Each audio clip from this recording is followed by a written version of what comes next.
Sa mga oras na ito, mga minamahal, tayo po ay darako na sa pinakamahalagang bahagi po ng banal na gawain ng ating pinakamamahal na Jesucristo. Ito po ang pag-aaral ng mga banal na salita ng ating dakilang Diyos. Hinihiling ko po na tayo pong lahat ay panandali ang tumayo at magbigay galang po tayo sa salita po ng ating pinakamamahal na Jesucristo, na ito po ay dadalhin sa atin ng ating beloved preacher, ating beloved brother Romeo Jose. Praise the Lord.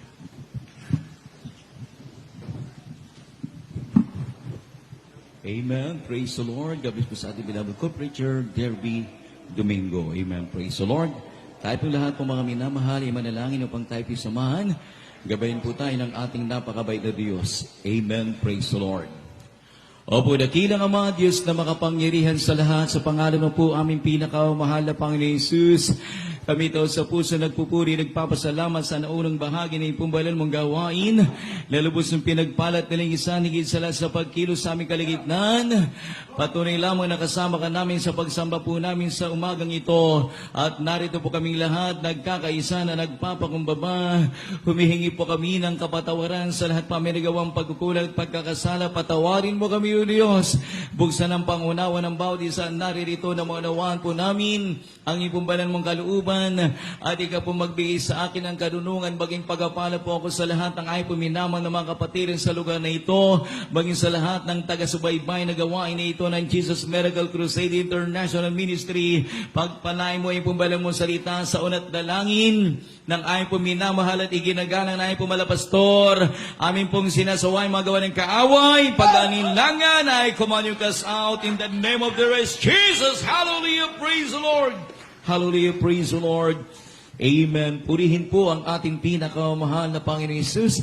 At kayo na po mga minamahal ay makaupo na sa inyong kinauupuan. Ngunit bago pong lahat, akin pong ipinapaabot ang pinakamataas sa pagsamba, ang pinakamataas sa pagpupuri, pagluluwalhati ay natatangi lamang sa ating pinakamahal na Panginoong Jesus.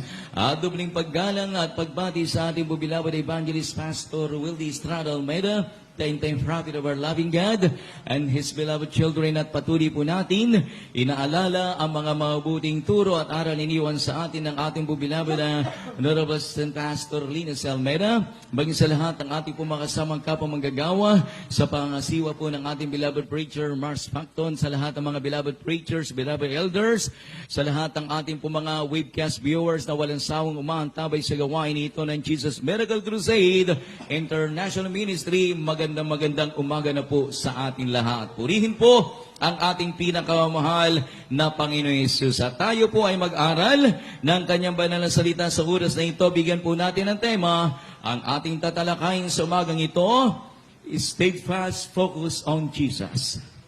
Matatag na pagtuon kay Jesus. Unang pagbasa, Hebreo Kapitulo 11, at ang versikulo po ay 25 hanggang 26. Amen. Ito po ang sinasabi sa mga Hebreo, Kabanatang 11, 25-26.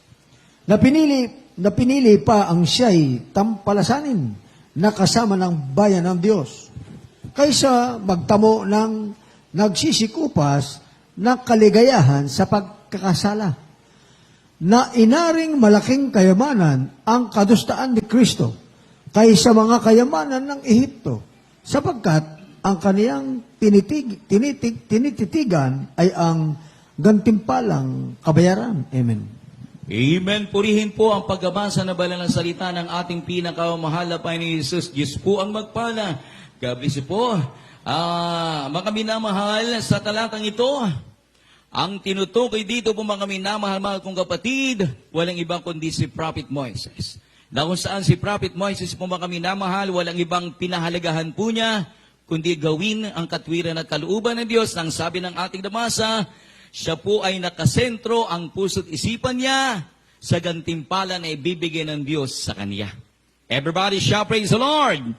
Kaya po mga minamahal, fix your eyes on Jesus. Tutok lang sa ating pinakamahal na Panginoon Jesus, dahil ang ating pinakamahal na Panginoon Jesus, siya ang Diyos na makapangyarihan sa lahat. Ang ating pinakamahal na Panginoon Jesus, siya ang nagpapagaling sa lahat ng uri ng karamdaman. Siya ang nagbibigay ng kapayapaan sa puso't isipan. Siya po ang pinagbubukalan ng lahat ng uri ng pagpapala, physically, materially, financially, spiritually.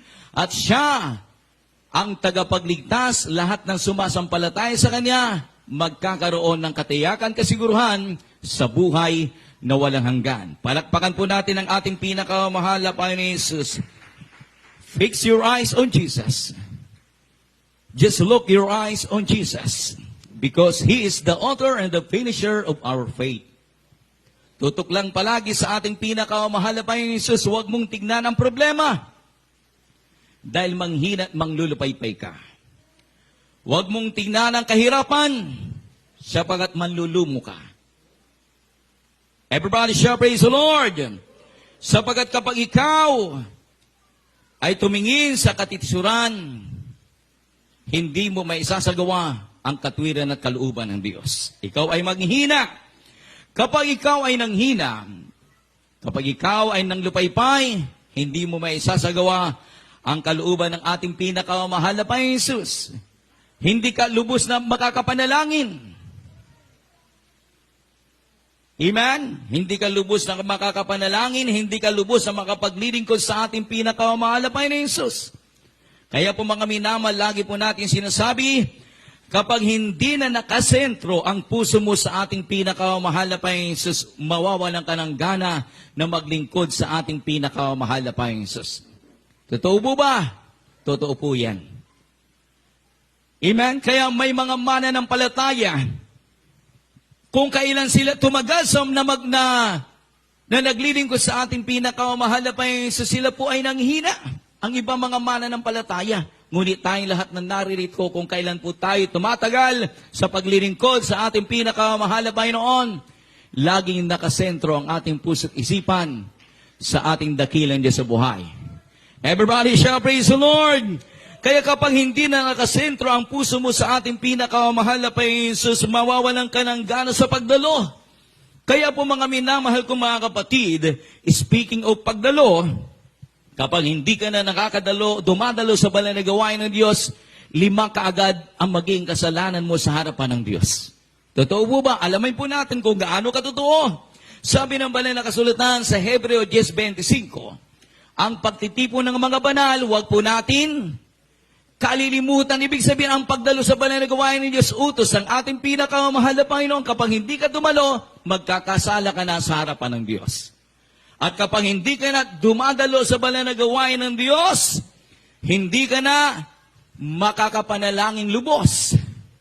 Sabi ng banal na kasulatan, unang Tesalonica 5:17, utos ng Panginoon, magsipanalangin kayong walang patid. Sa bahay, Brad, kayo po ay nananalangin, ngunit hindi sapat. Bakit? Lalo na sa mga lulo at lula. Kapag lumapit siya po, hindi mo pwedeng pabayaan. Kaya ang pananalangin mo sa Diyos, may hinto.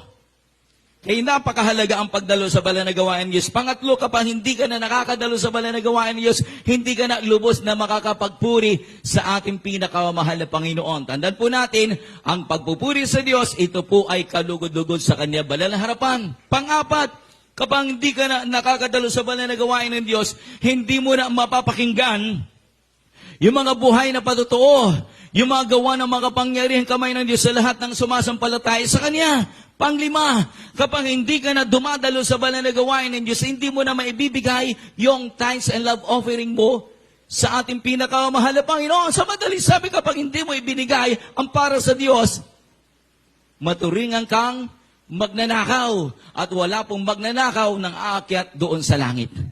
Hilima kaagad yung kasalanan mo kapag hindi ka na dumadalo sa banal na gawain ng Diyos.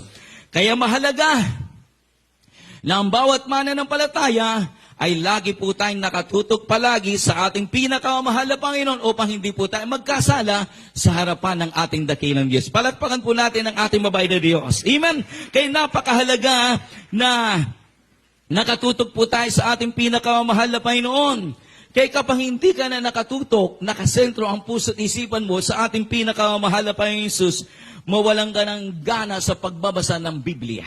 Mahalaga, lagi po natin basahin ang banal na kasulatan. Na kapag hindi ka na nakatutok sa ating pinakamahal na Panginoon Jesus, mawawalan ka ng gana sa paglilingkod sa Diyos, manlalamig, manlulupaypay ang pag-ibig mo sa ating pinakamahal na Panginoon Jesus. Kaya po mga minamahal, lagi po natin sinasabi, Tayong lahat ng mga mananampalataya, narito pa po tayo sa mundo na ating ginagalawan, dito sa sanglibutan. Mawalan ka mang gana sa mga bagay dito sa mundo, huwag kang mawalan ng gana sa paglilingkod sa Diyos.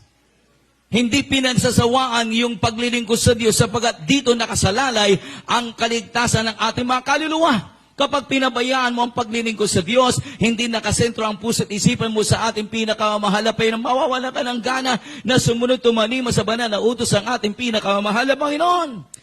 Kaya po mga minamahal, sa ibang mga mananampalataya na pabilang sa gawain nito, dumarating sa kanila yung panlalamig. Kapag nalamig ang kanilang pananampalataya, hindi na nakasentro ang puso at isipan nila sa mahal na Panginoon, mayroon pong nagiging paalaala. Katulad kanina, pinuntahan po namin yung dati po nating kapatiran na matagal na panahon hindi na dumadalo na operahan sa ulo. Buti nakasurvive. Sabi po namin, nagkaisa po kami manalangin sa unang dalamala pastor. Beloved sister, manumbalik ka na maglingkod sa Diyos. Grabe ang kanyang pagluha. Naalala niya ang salita ng Diyos na kanya pong napakinggan. Naalala niya ang ginawang kabutihan ng Diyos sa buhay po niya. Bakit dumating yung ganong sitwasyon? Dahil nakalimutan niya yung maglingkod sa ating dakilang Diyos. Yung tuloy-tuloy na paglilingkod sa ating dakilang Diyos. Nakalimot siya sa ating pinakamahal pa yung ngunit na sabi ng Biblia, dumarating man ang paalala sa mga Kristiyano na nakakalimot, yan po ang patunay na naroon pa rin ang pagmamahal ng ating pinakamahal na Panginoon. Everybody shall praise the Lord! Hallelujah! Kaya po mga minamahal kapang sang Kristiyano, lanlamig sa paglilingkod, tandaan po natin ang pangaral ng ating mga magulang sa Panginoon, ating beloved Pastor Wildy Estrada Almeda. Tandaan po natin, kapag ikaw na Kristiyano, lanlamig sa paglilingkod sa Diyos, tandaan po natin ang impero hindi po lumalamig, lalong umiinit ito. Amen! Kaya po mga minamahal, sabi ng Biblia, manalangin tayo. Matthew 24 verse 12. Manalangin tayo sa Diyos na hindi tayo kasama sa mga Kristiyanong manlalamig ang kanilang pag-ibig sa ating pinakamahal na Panginoon. Hindi tayo kasama sa mga Kristiyanong hindi na nakasentro ang kanila pong puso at isipan sa ating pinakamahal na Panginoon Jesus. Dahil kung sa mahal na Panginoon ka nakapokus, kagaya po tayo ni Prophet Moises ayon sa ating nabasa, si Moises ay nakafokus doon sa gantimpalang kabayaran tatanggapin niya. Amen. Kaya po mga minamahal, hindi nakatutok sa mga bagay na nasa paligid niya na nagiging dahilan ang panghina ng iba. Kaya po mga minamahal, sabi ng banal na kasulatan sa Colossus Kapitulo 3 at ang versikulo 2, sabi po rito, kung kayo muling binuhay ni Kristo, hanapin ninyo ang mga bagay na kinaroroonan ni Kristo na nakaupo sa kanan ng Diyos. Ilagak ninyo ang iyong kaisipan sa mga bagay na nasa itaas, huwag sa mga bagay na nasa ibabaw ng lupa. Tandaan po natin, ang mga bagay na panlupa, temporal.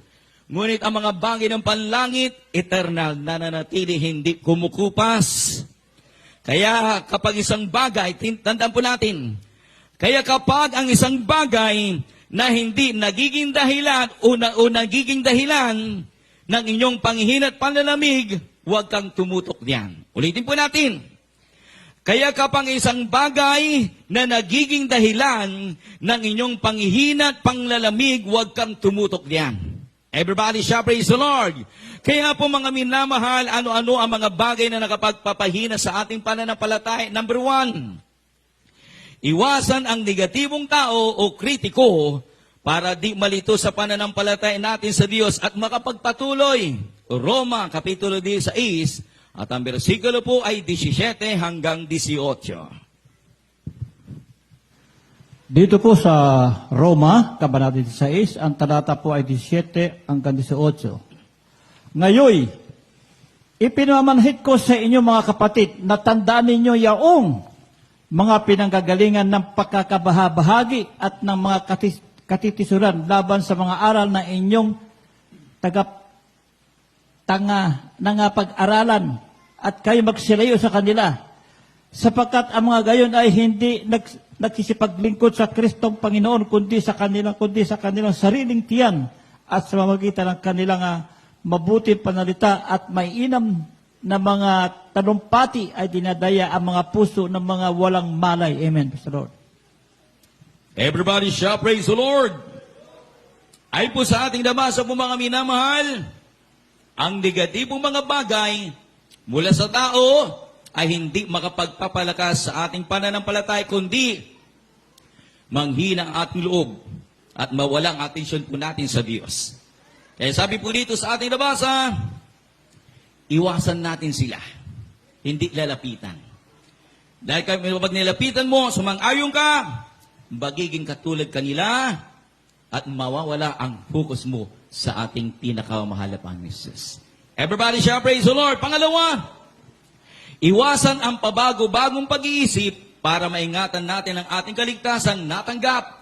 Huwag urong-sulong sa paglilingkod dahil hindi malugod ang Diyos. Santiago 1, at ang versikulo po ay 7 hanggang 8. Dito po sa aklat ng Santiago, Kapitulo 1, versikulo 7 hanggang 8. Sapagkat huwag isipin ng taong yaon na siya'y tatanggap ng anumang bagay sa Panginoon. Ang taong may dalawang akala ay walang tiyaga sa lahat ng kanyang mga paglakad. Amen.